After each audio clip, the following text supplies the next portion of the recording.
Top 10 myths for optimizing your videos for search results. We're gonna hit them today, and man, I think it's gonna be pretty controversial, but it will be good. That's coming up right after this.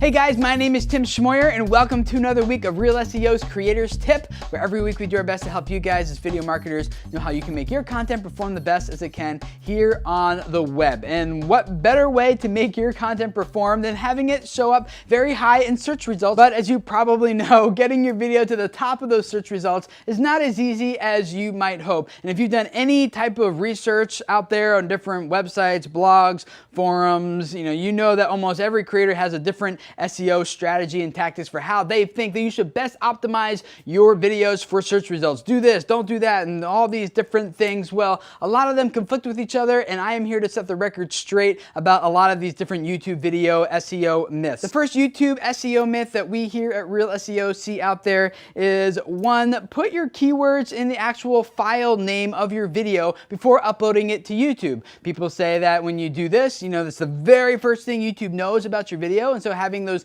keywords in there can help as your video then gets accepted onto their servers. But YouTube doesn't care what your file name is before you upload it to them. This myth got started back when YouTube was making some other changes to their algorithm, and around that same time someone said, hey, if you rename your file name, put your keywords in it and then upload it, like that seems to be what the trick is. But actually it's like these other things that YouTube is doing on the side already, and they just kind of put the two together, but they should not be put together. So that is myth number one. Myth number two is that adding a captions file to your video on YouTube actually helps it rank better in search results. That is not true. Now, adding a captions file to your video is valuable, but it only helps YouTube and Google know what to rank your video for. It doesn't determine how high up in the search results that video ranks. That is determined by many other factors, the biggest of which is watch time. The more time people spend watching your video, the more valuable Google deems that video to be. Now, having a captions file might help your video show up for a number of different other results that it otherwise wouldn't have shown up for, because now Google has more information about the actual content of this video and knows how to better apply it to different search queries that maybe aren't directly related to your video, but kind of apply, and Google might think, hey, this person's searching for this might be a good result for that. So it helps it maybe rank for more searches than it otherwise would, but it doesn't directly influence how high up in the search algorithm your video ranks for a specific query that you are targeting. Myth number three is adding a transcript of your video and also copying the tags from your video into the description text area of your video on YouTube will help it rank better in search results. And again, that is a myth. Concerning the tags part, that is actually a violation of YouTube's terms of service. And even in the YouTube Creator Playbook, they tell you specifically, do not do this. And if you do, you risk having your account banned or your video disabled and lots of other bad things. So just don't do that. And concerning copying a transcript in your description text, that can help, but only if you are going to leave that field blank otherwise. Like if you're not going to put anything there, then adding a transcript is definitely better than putting nothing. But it's far more valuable to actually just write out like a couple sentences, maybe a paragraph, describing what the video is about and why it's valuable. Thus, they call that box the description box. You're describing the video. But if you're already doing that and then also adding a transcript of your video to that, that's not going to give it a boost or help it really in any way, especially if you've already added the captions file. Myth number four is that thumbs ups and thumbs downs actually affect how a video performs in search results. That is not true, mostly because that whole system is just way too easy for people to game. But like many of these myths, getting a thumbs up could have a ripple effect in how it performs, in that if someone thumbs up your videos and they are sharing that activity publicly on their channel feed, that will show up then on YouTube under the all activity feed. And it's possible that if other people are following that user on YouTube, they will see that, hey, so-and-so liked this video, that looks like an interesting video, I'll go check it out, and thus you're accumulating now more watch time on that video, which then will affect how it ranks in search. But just the fact that someone clicks that thumbs up or that thumbs down doesn't make a difference in and of itself. Number five, the more people who favorite my video on YouTube, the higher in search results it will perform. And this is just like the other one, though it is not true. Again, it could have a ripple effect if people are publicly sharing videos that they add to their favorites playlist, and that shows up in the all activity feed, and then other people see it there.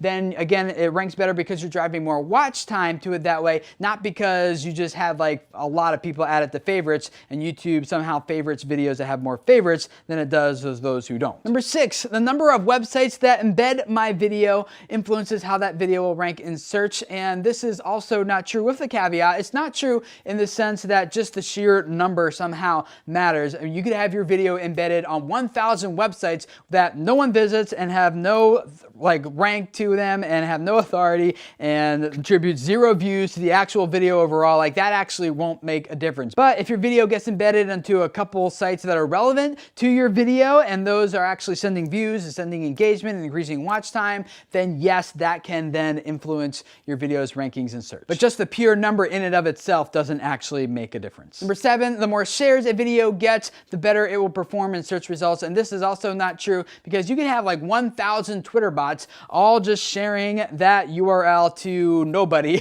And again, it's the same kind of ripple effect before. Like if people are organically sharing your video, then yes, that will drive more watch time to your video, which will then help it rank better in search. But just the pure number of sharing by in and of itself, that doesn't make a difference either. Number 8, the number of playlists your video is in makes a difference in how it ranks. And this isn't true because I could go on my YouTube channel and I could make, I don't know, 50 playlists and put my video, and with a couple other videos maybe, into each playlist. That doesn't help my video rank any better. Now, there's a caveat to this in that if other people are taking my video and adding it to their playlist, that could help it. But again, it's back to the discovery thing. You're driving more discovery with that method to your videos, potentially, if people are watching those other playlists, and then that increases the watch time, again, of that video, and that is what will help it rank in search. Number 9, the more subscribers you have on your YouTube channel, the better the videos on that channel will perform in search results. And this one actually is kind of tricky because it's kind of an indirect thing, but let me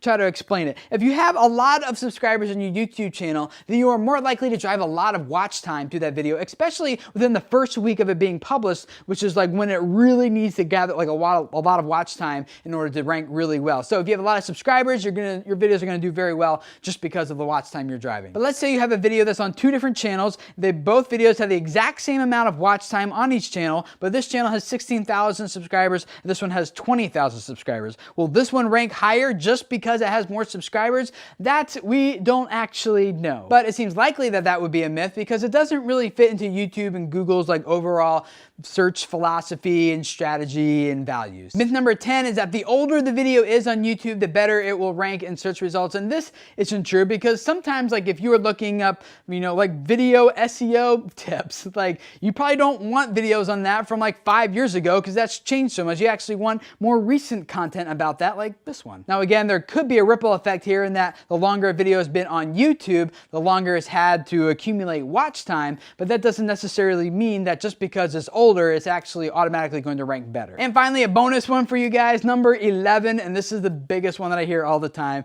is that the more views a video has, the better it will rank in search results. And if that were true, then that just means I could just go buy 1 million views from off of some bogus website out there and get those, and then my video would somehow rank higher. But that's not true because it's actually based on watch time, like we've been saying. So a video with a lot of views has undoubtedly, if it got those views organically, accumulated a lot of watch time, and thus might be one of the top results for a certain search query.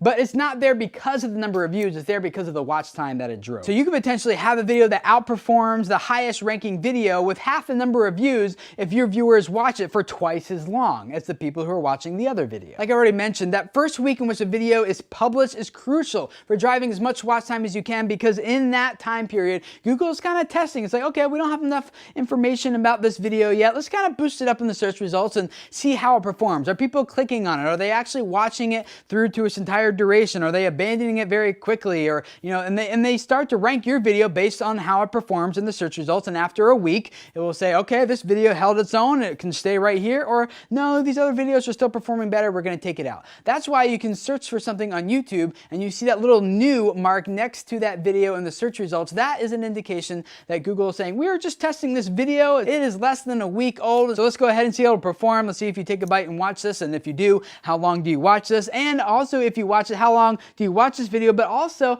how long does it extend your viewing session on YouTube? Do people who watch this video end up staying on YouTube YouTube for another half hour watching all these other videos? Or do they watch this video and then abandon YouTube and like that's the end of their viewing session? Like we don't want that to happen, so they push that one down. So there's a lot of other factors that go into this. What it all really comes down to is this: optimize your videos for people. Don't just optimize them for some computer algorithm and robots and people. Like Google and YouTube are continually trying to move towards what works best for people, what works best for humans, what are they engaging with, what is enticing to them. And the more that you can craft your content to be engaging and enticing and optimized for people, the more Google and YouTube will want to favor your content above those that are just optimized to try to win some search engine algorithm game. I know a lot of you guys are gonna have a lot of objections, a lot of questions, a lot of case studies and scenarios. And so you guys leave your comments, leave your questions, leave your objections, leave your case studies, all your stuff as a comment below, either here on YouTube or here at realseo.com, wherever you're watching this. And in a couple weeks, Mark and I together will make a follow-up video to this one